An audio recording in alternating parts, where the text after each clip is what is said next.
अस्सलाम वालेकुम नाज़रीन, मैं आपका होस्ट ताहा मलिक और आप देख रहे हैं इजी मार्केटिंग का यूट्यूब और फेसबुक चैनल।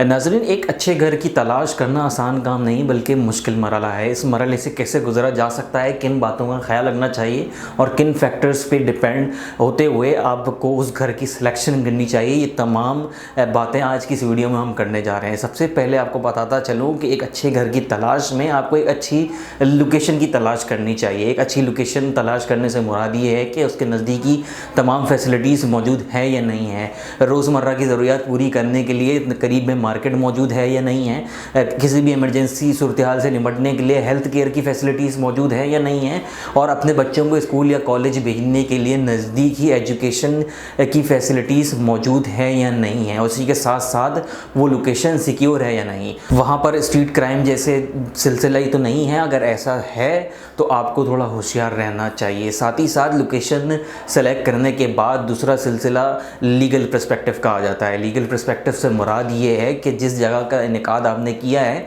उस जगह पर कोई लीगली ऑप्शंस तो नहीं है, इलीगल ऑप्शंस तो नहीं है, इलीगली वहाँ पर कोई मामला तो नहीं है, वहाँ पर डॉक्यूमेंट्स क्लियर हैं या नहीं। डॉक्यूमेंट्स की मुकम्मल रिसर्च आपको करनी चाहिए, उनको किसी प्रोफेशनल से चेक करवाना चाहिए या फिर किसी इदारे में जा कर के, जो रिलेटेड इदारे हैं उधर जा कर के उनके हवाले से रिसर्च करनी चाहिए, उन डॉक्यूमेंट्स को चेकआउट करवाना चाहिए।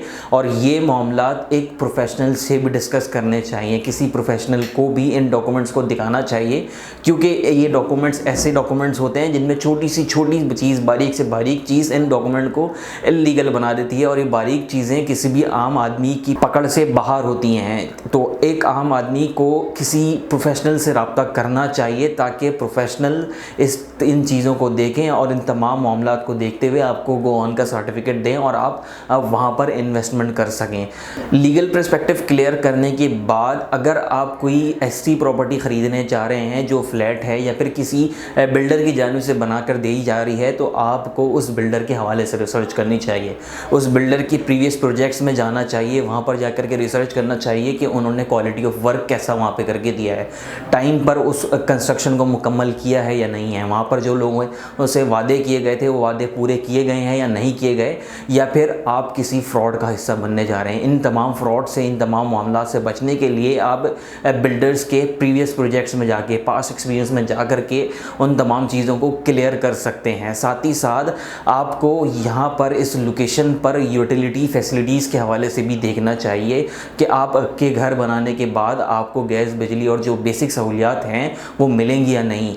अगर नहीं है तो फिर आपको थोड़ा सा होशियार होना चाहिए, क्योंकि ये बहुत ही बेसिक ज़रूरियात हैं जो आपको ज़िंदगी बसर करने के लिए रिक्वायर्ड होती हैं। ये तमाम रिसर्च करने के बाद आपको उस जगह का इंफ्रास्ट्रक्चर और डेवलपमेंट भी देखनी चाहिए। इंफ्रास्ट्रक्चर और डेवलपमेंट से मुराद ये है कि आपने अगर अच्छी लोकेशन का इनेकाद कर लिया, एक अच्छी जगह अगर आप घर लेने जा रहे हैं तो वहाँ तक पहुँचने के लिए बाकायदा सड़कें मौजूद हैं या नहीं हैं, वहाँ पर डेवलपमेंट मुकम्मल है या नहीं। तो ये तमाम सूरत हाल भी आपको देखनी चाहिए, ये तमाम पर्सपेक्टिव भी आपको अपने जहन में रखने चाहिए। इसके बाद वो लोकेशन, वो घर कॉस्ट इफेक्टिव है या नहीं, इसका मवाजना भी आपको मार्केट में जाकर के रिसर्च करके ही पता चलेगा। कॉस्ट इफेक्टिव से मुराद ये है कि वो मार्केट वैल्यू पे आपको मिल रहा है या नहीं मिल रहा, आपसे कहीं ज़्यादा पैसे तो नहीं लिए जा रहे। ये तमाम मामला भी आपको देखने चाहिए, ज़ेरे गौर रखने चाहिए। उसके बाद आपको उस प्रॉपर्टी का फ्यूचर भी डिसाइड करना होगा। फ्यूचर डिसाइड करते हुए भी आप उस प्रॉपर्टी को ख़रीदना चाहिए,